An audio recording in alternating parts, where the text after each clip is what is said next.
How to fix license agreement in Rocket League.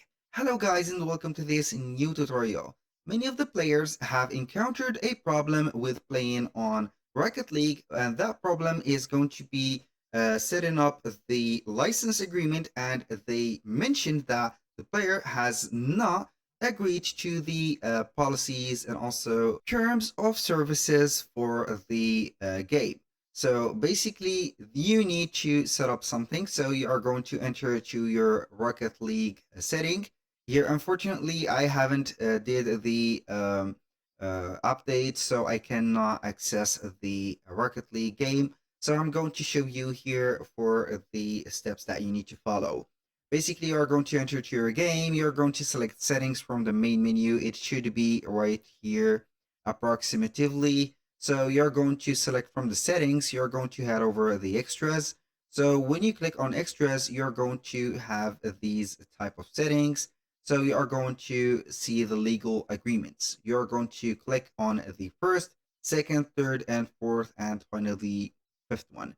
So you're going to read them from the top to the bottom and click on OK. If you are going to have a case that should be enabled or checked, you're going to check it. You're not going to read it, but basically you're going to scroll over it. So I'm going to have here an example. So you're going to see the end user license agreement.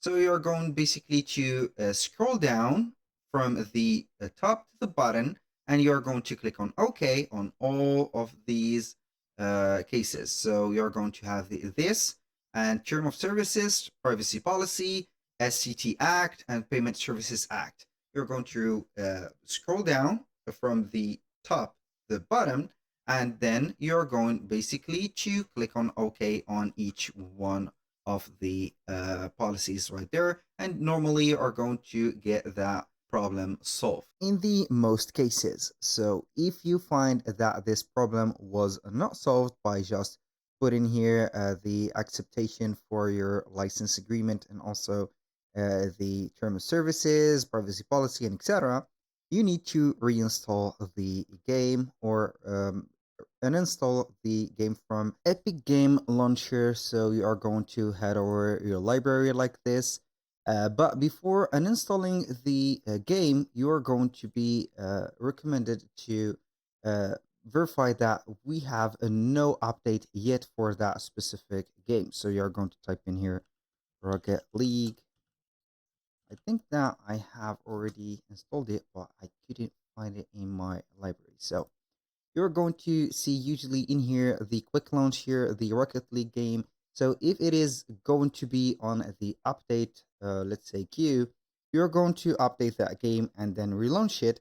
If it is not going to be updatable, so all the updates are uh, set up in date, so you need only to uninstall the game just by heading up to the game, and then you're going simply to reinstall it. So the process to head over to the library and find the game is going to be very simple. So you're going to click on library, then you're going to click on this list. So you're going to sort it, or let's say filter them by lists, and you're going to see all the games. Basically, the let's say here the Rocket League is going to be situated in here. Obviously, it is not installed in my computer, so I'm going to show you an example of a game installed in my computer, which is going to be Fortnite. I'm going to click on the three dots in here. We're going to click on uninstall, and then we are going to set up the process, and we are going to install it again by typing the name of it on the search bar out here, and here we have it. Basically, that was all for today's video. Thank you guys for watching. I hope that you have enjoyed the content, and I hope to see you soon on the next one.